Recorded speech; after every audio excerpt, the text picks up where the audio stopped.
নমস্কার বন্ধুরা, মমিস জাউদ চ্যানেলে সবাইকে স্বাগতম জানাই। আবার নতুন একটা রেসিপি নিয়ে চলে এলাম। এই যে নিয়ে নিয়েছি টুকরো করা কুমড়া। আলু পরিমাণটা আমি একটু বেশি দিয়েছি, এখানে দুটো আমি বড় বড় আলু নিয়েছি। এই রান্নাটা একেবারে মাংসের থেকেও বেশি ভালো লাগে, দুর্দান্ত লাগে গরম ভাতের সাথে। তাহলে এখন আমি কুমড়া আর আলুগুলোকে ভেজে নিচ্ছি, দেখতে থাকুন। এইভাবে ভেজে নেবেন কুমড়া আলু। আমি আলুগুলোকে আগে ভেজে নিচ্ছি।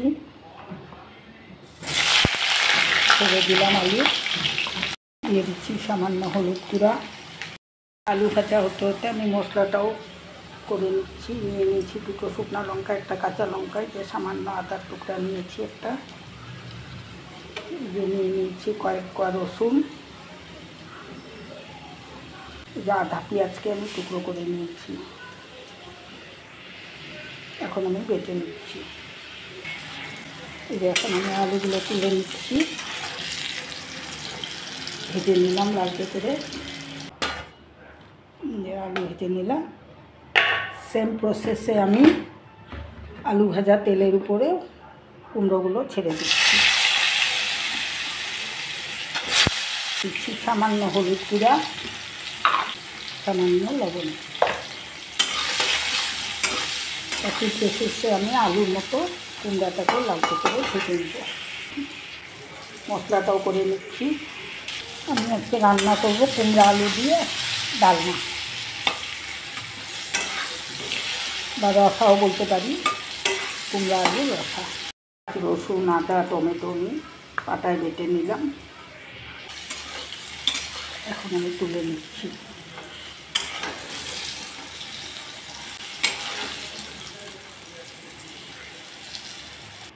কুমড়া ভাজার তেলের উপরে আরও দিয়ে দিলাম 2 চামচ পরিমাণ সরষের তেল, 4 চামচ সাদা জিরা, দিয়ে দিচ্ছি একটা তেজপাতা, অর্ধেক পেঁয়াজ আমি কুচি করে রেখেছি আর অর্ধেক বেটে দিলাম, দিয়ে দিচ্ছি।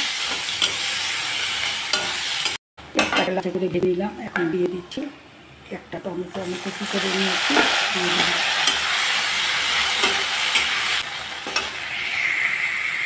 নিয়েছি 1 চামচ কাশ্মীরি লঙ্কার গুঁড়া, 4 চামচের 1 চামচ জিরার গুঁড়া, 1 চামচ ধনে গুঁড়া। একটু জল দিয়ে গুলিয়ে নেব। এখন দিয়ে দিচ্ছি পাটাতে বেটে নিয়েছি রসুন, পেঁয়াজ, আদা, টমেটো আর কাঁচা লঙ্কা, ধনে গুঁড়া, জিরা গুঁড়া, কাশ্মীরি লঙ্কা, জল দিয়ে গুলিয়ে।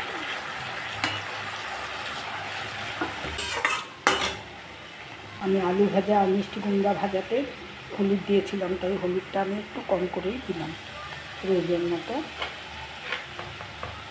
লবণও আমি দিয়েছিলাম দুটোতেই, তাই দিয়ে দিলাম পরিমাণ মতো লবণ বা স্বাদ মতো লবণ। এখন ওই মশলাটাকে ভালোভাবে কষিয়ে নেব। মিনিটের মতো ঢেকে দিলাম, গ্যাসের ফ্লেমটাকে লো করে দিলাম, ঢাকনা খুলে দিলাম। মধ্যে দিয়ে দিচ্ছি কুমড়া আর আলু, মিষ্টি কুমড়া আর আলু দিয়ে দিলাম। মিষ্টি কুমড়া আর আলু আমি মশলার সাথে ভালোভাবে মিশিয়ে নিচ্ছি।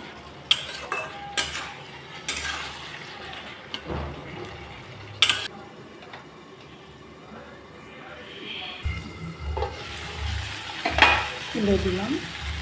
আমি আমার প্রয়োজন মতো মশলা ব্যবহার করেছি, আপনারা আপনাদের প্রয়োজন মতো কম বেশি করে মশলা ব্যবহার করতে পারেন। সময়ের জন্য ঢেকে দিচ্ছি, ঢাকনা খুলে দিলাম। মশলার গা থেকে তেল ছেড়ে দিয়েছে, তার মানে আমার কষানো হয়ে গেল।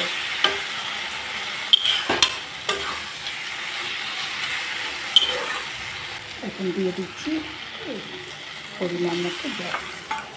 আমি খুব একটা পাতলা ঝোল করবো না, তাই বাটি জল দিয়ে দিলাম। আমি দেখাতে পারলাম না, আর সামান্য জল আমি দিয়ে দিয়েছি, আরও 1 বাটি আর অল্প। ঢেকে দিলাম, ঢেকে দিলাম, না ফোটা পর্যন্ত অপেক্ষা করতে হবে। ঢাকনা খুলে দিলাম।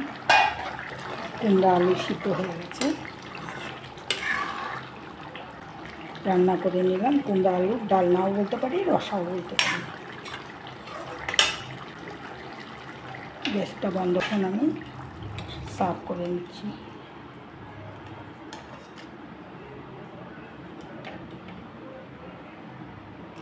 কালারটা কি সুন্দর হয়েছে, আর গন্ধ এরকম বেরোচ্ছে সবজি দিয়ে, কি বলবো আর, এত সুন্দর গন্ধ বেরোচ্ছে, মাংসও ফেল পড়ে যাবে। যে যেখান থেকে দেখছেন আমার এই রান্নাটা, একটা লাইক দিয়ে অবশ্যই রান্নাটা দেখে নেবেন। একটা লাইকের জন্যে বহুত আশা করে থাকি। আর আপনাদের কমেন্টের কথা তো আর বলার কিছু নেই, কমেন্টগুলো পড়তে আমার ভীষণ ভালো লাগে। আর পাশে যারা আছেন সকলকেই আমার ধন্যবাদ। আর যারা নতুন, একটা সাবস্ক্রাইব করে পাশে থাকবেন অবশ্যই।